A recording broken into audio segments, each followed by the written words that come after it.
Hello and welcome back. No chat with you last week as I was in the bog, Bobo in the bog over on Instagram. Here I'm back in the old YouTube land, and today I want to chat with you about how we use our body measurements and our finished measurements to start the process of finding a good fit in our sewing patterns. So onto the subject in hand. I don't know if you know, but if you're familiar with me, you may know that I teach dressmaking. It's something I absolutely love to share, all the skills that I've learned along my sort of 40 years of sewing journey. And one of the things I absolutely love to teach are fitting skills. I generally do it as an 8-week course, but when people come on my sewing clubs, I will help them learn the basics of fitting. It makes a huge difference to really enjoying what you wear. You could just cut from the pattern size and find that the garment doesn't fit you very well in all the right places. The bust darts could be too high or too low, could be too tight or too loose over the bust, the shoulders would be wrong, the sleeves would be falling off, they'll feel too tight in the upper arm, the bodice could be too short or too long. There can be so many issues, and my view is we don't buy ready-to-wear clothes, we sew because we want to get a better fit and we want to wear the styles that we love, the things that make us happy. So why be constricted by that standard pattern sizing that you get in ready-to-wear clothes? So when you turn to a pattern, you will still be looking at industry standard measurements for our body measurements. They needed these, but they standardised these because then it made mass production far more simple. It increased productivity, and made more money for the pattern companies, and it got more patterns out there for people. But they were relying on the dressmaker and the seamstress and the person sewing at home to have an understanding and a knowledge of how to adapt that pattern and how to fit it. And I feel a lot of those skills have got lost over the years, and with current fashion, with this very loose sort of baggy style, which sorry, I've got a hair tickling me, this loose baggy style, which I think what they call them, the buffet dresses they were named, that sort of dress that's not really even fitted on the bust, it just kind of hangs off. So waist and hip size become quite irrelevant. Yes, you do need some good fitting up here, but that might be lost too. I don't know that people would necessarily think they'd need that. So those dresses are really easy to sew and make because you don't need to have a huge understanding of fitting, and obviously they're very comfortable, gonna tug you, they're not going to show off a body that you maybe don't like, which I find is very, very sad, because in my classes I have women of all shapes and sizes, heights, shapes, sizes, you name it. And they all look majestic in well-fitted, well-proportioned clothes made for them. You hear them giggle and laugh once we get the things to fit. So fitting is something I absolutely love. I find it quite empowering, to give that skill over to people. I'm not focusing really in depth on the fitting here in this video. That's something that I want to do, and am currently filming for the Patreon that I am working towards launching. Still don't have a date for that. There's just so much work and decision making, but fitting is going to be something that I'm going to focus on alongside, exciting projects about how you make certain looks and crafty makes and from my designs, all sorts of things. But that is another aside. Here I'm just looking at how we find our sizing.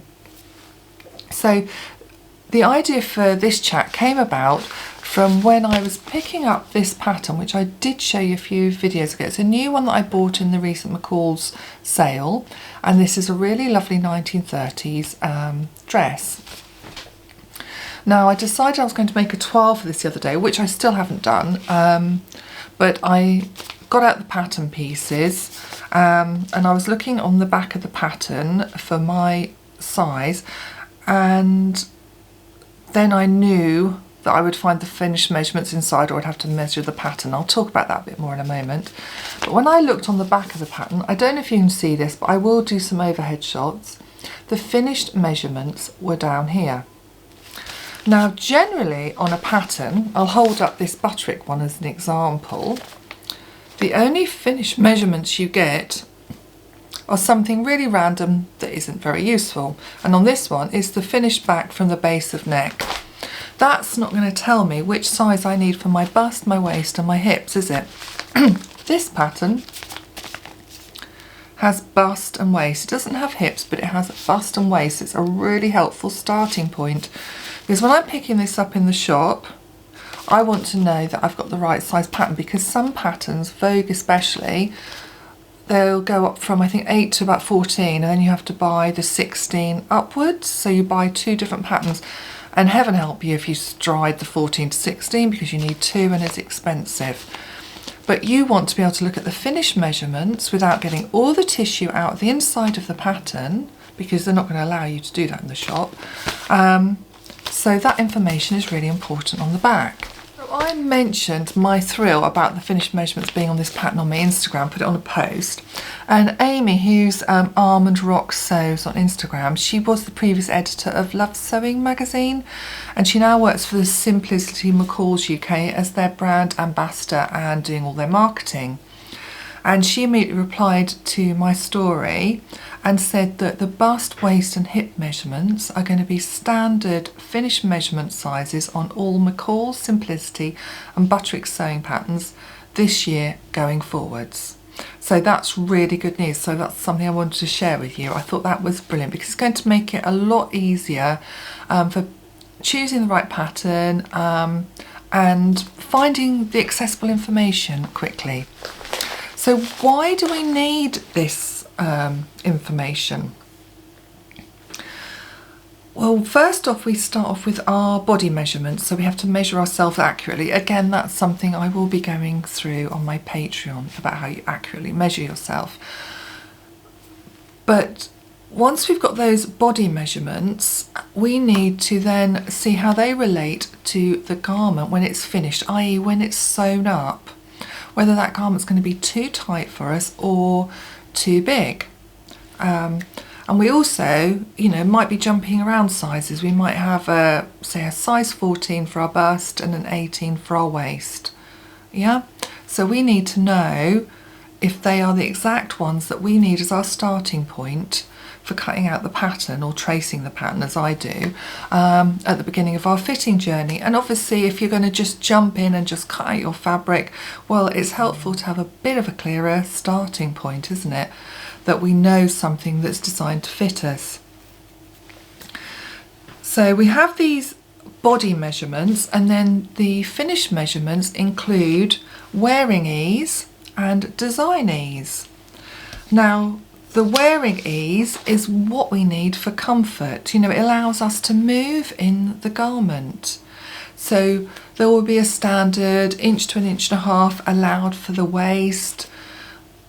No inches to 2 inches in the bust. Each part of the body will have a certain amount of wearing ease. So when I'm fitting my students in a very close fitting garment, I'll say, move your arms forward as if you're holding the steering wheel, lifting up till you get something on the top shelf, bend forward, stretch out, move to side, breathe out, how your stomach might bloat after a big meal, etc. Just make sure you can move in this garment, rotating your arm. It's really important. We need that wearing ease, so don't overfit something. And then the design ease is the distinct style of the garment, from it being close fitting as a 1950s wiggle dress, say, up to very loose fitting, which I think of as these buffet dresses, say like the Wilder gown, of which I did make because it looked lovely on every shape and size I tried on, and I made it as an experiment for me, and I felt like I was wearing, one of those hospital gowns before you go down for surgery. It was just horrific. I liked the fabric, but the dress was just awful. That style just isn't for me. Looks lovely on some people, but it's not me. I want really close fitting garments because I love garments of the 50s primarily, but I love 30s and 40s, which are a little bit looser in the fit. Right, so once we've got this wearing ease in our heads and the design ease, you know, understanding how much extra we do need.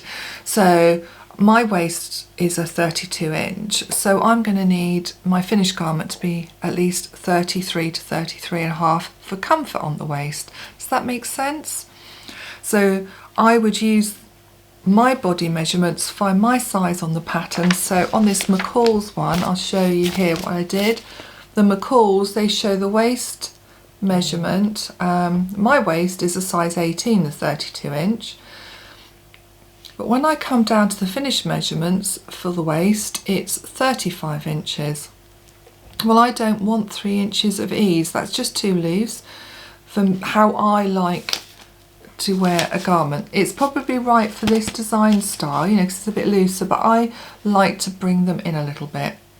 So I'm taking mine down to a 16, which is 33 inches. So I'll have an inch of ease. As I showed you with this McCall's pattern, it's one of the first I've come across, which is a new thing this year, to have the finished measurements actually on the pattern. We've got the bust and the waist on here. And that really helps me, because if I'd have gone by my body measurements, as with any pattern, I would have got the incorrect size. You need to know the size that the finished garment is going to end up being. So this really helps us make a decision on what size we're going to go for. You don't have the finished measurements on the back as in previous patterns, because apparently Butterick are going to have them on the back of the envelope from this year onwards. But this retro Butterick, I've got the body measurements on the top flap here, and sometimes they're on the main part of the envelope. But the only measurement I've got, the finished measurement of the back, is the back length, you know, from the base of the neck, which isn't overly useful when I want to know what size I'm picking for my bust or waist, obviously. So then we'd go to the tissue paper, and I'm using the McCall's because they've doubled up. They've also got the measurements on here, but all the previous patterns would do this. You'll see this circle with the intersecting lines through it, and this tells you where the finished measurements are. So one of these will be placed at the bust, and then if we look at the midriff section coming down here, one is placed at the waist, and so on. There'll be one on the hip, and you'll always find these on the front pieces. So for the bodice on the front, so number 1, and on the skirt it will be on the front skirt. So here you can see the finished measurements. Comparing the finished measurements to the pattern, if I went for the 14 for the bust, 36, so I'm using my high bust measurement for this because I want to get a really good fit all around the top. I don't want to do less alterations up here. I can do a full bust adjustment if needed, which is far easier. So I'm going by the 14 for 36, which is my high bust measurement. And on here it tells me the 14 finished bust will be 42 and a half, and it also tells me that on the pattern. So I can decide if that's too much ease. My full bust is 39 inches, so I might think, well, that's a bit more ease than I want, so I could go down to the 12, which is 40 and a half inches. So that will give me a really nice close fit, but this 30s design doesn't suit that. But if this was a 50s design, then I would go down a size. Does that make sense? How we use these finished measurements.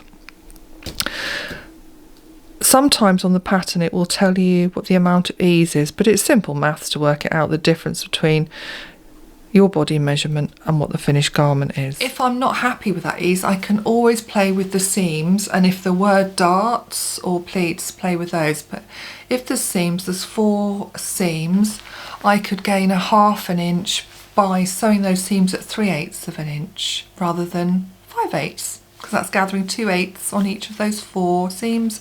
2 4s, yeah. Or if there was darts, 2 lots of darts front and back, that would be 8 places, so I could take off 2/8 of an inch at the darts as well and gain a whole inch around the waist. Does that make sense? That's how I play with it all. So Indie Patterns for ages have been giving us great measurements on, you know, the finished measurements and the body measurements. They have one above the other. I've picked up some samples of books that do have these finished measurements, which I'll be showing you in a moment. I've got Jenny Rushmore's Ahead of the Curve. I've got Tilly and the Buttons, Love, I always want to call it Love at First Bite, Love at First Stitch. These are ones that I use in my classes a lot. The beginners absolutely love this pattern, you know, and this one, this tends to get bought a lot. Now these have really good finished measurements in. I've got all of Gertie, you know, who does charm patterns. I've got all of her 4 books. And it's only in the last book, the Jiffy book, that she has the finished measurements. They're not in any of the others, so it's not consistent with everyone, you know, it's a move going forward. When we look at books like this, Ahead of the Curve, which came out last year, I think it was, this really, really helps. I mean, she talks a lot about how you understand sizing tables and ease. So here are the body measurements on this side, and so easy to find. Here they are, the finished garment measurements. And she even has cup sizes, and she asks you to measure your high bust and your full bust, which is something that I stress to my students. I've talked before about the difference between high bust and full bust, and then her patterns have also included for the cup sizes using that high bust, full bust information. The Tilly and the Buttons books, of which she has a few. So let's look for this dress, the Megan dress here. All the information you need is here, you know, as you'd have on the back of a pattern envelope. Here are the body measurements, here are the finished measurements. When we come to vintage patterns, we can be even more stumped. I picked up this beauty the other day, along with some other gorgeous finds, which I'll show you next time we're here. But I've got the body measurements on the back, but all I've got for the body measurements are the bust. I don't even have the waist. I know this is quite loose, but you know, usually you'd have bust and waist at least. But the only measurement on the back is the finished length from the back of the neck. Now when we come over and look at a vintage pattern, they very rarely would have the finished measurements. They have on the back here the finished length from back of neck to lower edge again. So we think, well, we'll look on the pattern tissue, but all they have are the numbers, and they have holes to show you where the seam allowance is and how to mark darts, etc. You need to sort of understand how to use these patterns, but they won't have finished measurements. So this is where you'd need the skill of how you measure a pattern, which is something I'm not touching on in this video, but that's what you'd need to do, and it's perfectly doable. You measure the pattern yourself.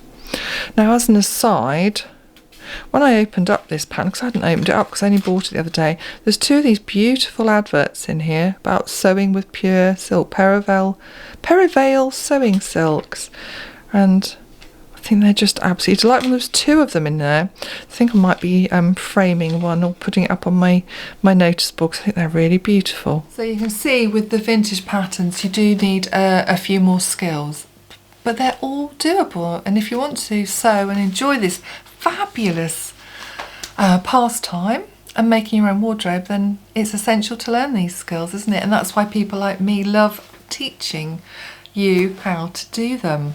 So I hope you found this useful to see how you need to accurately measure yourself, check that against the finished measurements, helps you decide whether you want to go up or down a bit with your sizing, you know, just to play around with it a bit more for the fit that you want, ensuring that you've got the wearing ease in there and you're not totally redesigning, you know, because otherwise go to another pattern that has that shape that you want. Now before I go, behind me you can see some other makes. There's Rosie's dress over there, which I will get to show you in a moment, and a blouse that I'm working on that I've changed the sleeve. It's the Victoria blouse that I made before in this fabric, which I love wearing. I'm a real leopard print fan as well as my florals, so I wanted to make another one you know, because it's a really good everyday blouse. So I've made one of this gorgeous biscuity coloured leopard print, but I've done bishop sleeves that are gathered with a very deep cuff. It's not quite finished yet. I've just got to finish the other cuff and then sew all the buttons and the loops on. Then I'm sure I'll be wearing her and show you what she's like. I've got a secret birthday sew for Millie on the go, and I've got my secret sewing that I sent off to the Stitch Festival. I don't think I told you about that. I did in the blog. I will be modelling for Fabric Godmother and By Hand London Patterns at the Stitch Festival on the 23rd of March. So something I'm very, very excited about. So I'll be able to show you more once that's all been done. Now the ball dress is over there all finished, and yeah, it only got warm for a little bit. I'll pick it up and show you. Now this is what I was working on. I showed you some bits of this dress in my last chat here with you, and this is it finished. Annoyingly, I didn't hand sew the sleeve hems. I think I might unpick those. Rosie didn't want them gathered in, so they're these beautifully big fluty sleeves, and I had to add some extra in because the pattern stated you needed far less fabric than you actually did need, and I'd already bought a metre more, but we made it work. Well, I made it work. And then it's got this beautiful back that comes down just below the small of the back, if you can see it below the bow here, and then it's tied with this lovely bow. It's a very, very short skirt. She's 6'4", so yeah, it's a teeny tiny, I mean, on me, I mean, I'm 6'1", so it's short on me, but not as short on Rosie. But she looked absolutely beautiful in it. Thank you for visiting today, and I hope you found that very useful. I always love sharing some knowledge with other people. Well, obviously lots of knowledge, but not too much at one time. Anyway, please comment, share, like, chat away. I love to have your thoughts on each of my chats. Next week I will be back on Instagram chatting in the blog. As I said to you, I'm going to alternate my YouTube and Instagram chats again. So I shall sign off now, and I will see you in a couple of weeks' time. Bye bye.